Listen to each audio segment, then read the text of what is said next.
तेरी हुजूरी में हम घुटने टिकाते हैं आज। मेरी खूबी नहीं तेरा फजल, केवल तेरे पास आते हैं हम। तेरी हुजूरी में हम घुटने टिकाते हैं आज। मेरी खूबी नहीं तेरा फजल, केवल तेरे पास आते हैं हम। ईशु राजा की हो स्तुति, राजा की हो महिमा, ऊंचा रहे तेरा नाम। आसमां जमी झुकते करते तेरा सजदा, ऊंचा रहे तेरा नाम। ईशु राजा की हो स्तुति, राजा की हो महिमा, ऊंचा रहे तेरा नाम। आसमां जमी झुकती करते तेरा सजदा, ऊंचा रहे तेरा नाम।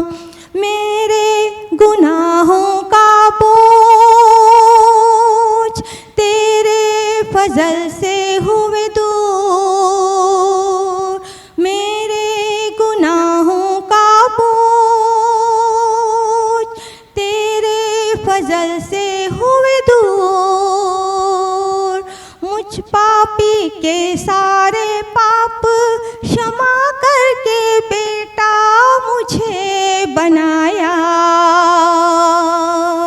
मुझ पापी के सारे पाप क्षमा करके बेटा मुझे बनाया। ईशु राजा की हो स्तुति, राजा की हो महिमा, ऊंचा रहे तेरा नाम। आसमां जमी झुकते करते तेरा सजदा, ऊंचा रहे तेरा नाम। ईशु राजा की हो स्तुति, राजा की हो महिमा, ऊंचा रहे तेरा नाम। आसमां जमी झुकती करते तेरा सजदा, ऊंचा रहे तेरा नाम। ऊंचा रहे तेरा नाम। Praise the Lord. Praise the Lord. जय मसीह। मित्रों, आज सुबह के समय में परमेश्वर के वचन से आप सबको आशीष करना चाहता हूँ। परमेश्वर का वचन योना की किताब उसकी 5वें अध्याय के अंदर हम देखते हैं तो वहाँ पर 38 साल का एक इंसान खाट में पड़ा हुआ है और कई दिनों से उसके कपड़े मैले थे। कई वर्षों से उसे कोई किसी ने नहलाया नहीं और एक दर्द से, पीड़ा से वो वहाँ पर पड़ा हुआ था। और वचन में इस प्रकार से लिखा है कि कहीं वहाँ पे लंगड़े थे, अंधे थे, लूले थे, सभी लोग जब वो पानी को हिलाया जाता था तो वो वहाँ पर जाते थे और उस पानी में जैसे जाते थे वो क्या होते थे, ठीक हो जाते थे। प्रियो, ऐसी स्थिति में आज आप और मेरे को भी कहीं ऐसी तकलीफ होगी, कई परेशानी होगी, कई कठिनाई होगी और आपके जीवन में एक सवाल उत्पन्न होगा, क्या परमेश्वर मेरी प्रार्थनाओं को उत्तर देता है कि नहीं है। वचन में लिखा है tough time never give up. कठिन समय में हियाव को नहीं छोड़ना। ये इंसान 1 वर्ष 2 वर्ष का नहीं था, 38 वर्ष का इंसान। वो परमेश्वर की ओर एक इच्छा थी, मुझे चंगाई मिलेगी। और वचन में यहां इस प्रकार से लिखा है, उसकी इच्छा को परमेश्वर ने पूरा किया।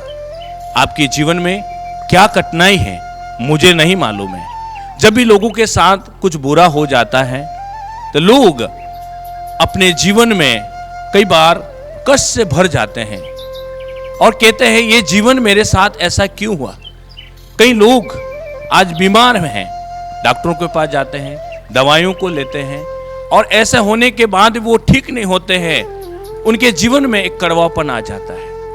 और ऐसी स्थिति में हम देखते हैं कई पारिवारिक झगड़े हो और उनके जीवन में जब ऐसी स्थिति में और ऐसा बुरा हो जाते हैं, कई बार वो परमेश्वर पर भरोसा नहीं रखते हैं। लेकिन यहां हम एक चीज इस 38 वर्ष के इंसान के जीवन में हम देखते हैं, वो he was waiting, he was watching, वो इंतजार कर रहा है कि कोई नहीं कोई ऐसा आए जो मुझे उस पुल के पास ले जाकर और मुझे चंगाई का एक पात्र बनाए। प्रियो, आज आप घर में हो या कहीं बाहर हो या मुझसे सुन रहे हो, मैं आपसे ये कहना चाहता हूं, यहां पर उस भाई के पास कोई उसको वहां पर उस कुंड के पास, चंगाई का कुंड के पास ले जाने वाला कोई नहीं था। लेकिन वचन में इस प्रकार से लिखा है, प्रभु यीशु मसीह उसके पास आया।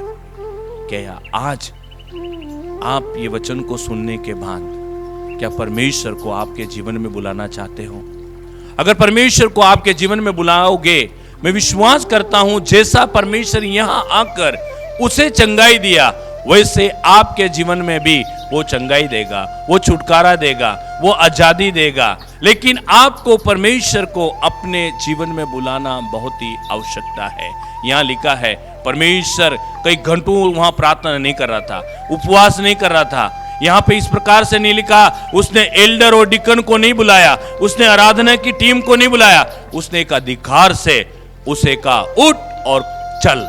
और वचन में लिखा है, परमेश्वर के वचन से वह उठ और वो चला गया।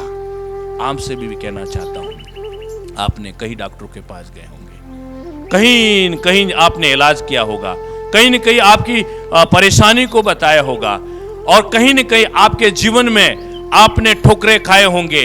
वचन में लिखा, हे बोझ से दबे हो लोगों मेरे पास आओ, मैं तुम्हें विश्राम दूंगा।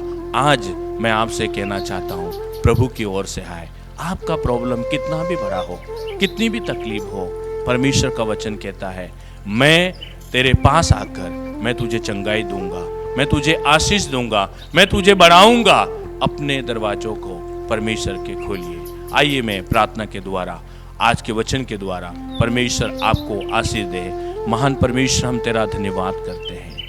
परमेश्वर, जैसा उस कुंड के पास आकर 38 वर्ष के इंसान को आपने ठीक किया, वैसे प्रभु जी ये वचन जो भी सुन रहा है, देख रहा होगा, उन हर एक के जीवन में कार्य कर, काम कर प्रभु जी, ताकि आने वाले दिनों में परमेश्वर जो भी वो इच्छा रखता है उसकी तो पूरा करने के लिए हम आपसे सामर्थ मांगते हैं। हे पवित्र आत्मा, कोई बीमार हो या प्रभु निराश में हो, कोई कर्ज में हो, उन्हें प्रभु ये वचन सुनने के और प्रभु ये देखने के द्वारा प्रभु यीशु के नाम से प्रभु उन्हें छुटकारा दे, उन्हें चंगाई दे। प्रभु आप उनका उद्धारकर्ता बनने के लिए हम प्रार्थना करते हैं। परमेश्वर, इस वचन के द्वारा, इस प्रार्थना के द्वारा आपने हर एक को आशीष किया, उसके लिए धन्यवाद करता हूँ। यीशु मसीह के नाम से मांगता हूँ पिता, आमीन। प्रभु आप सबको आशीष दे।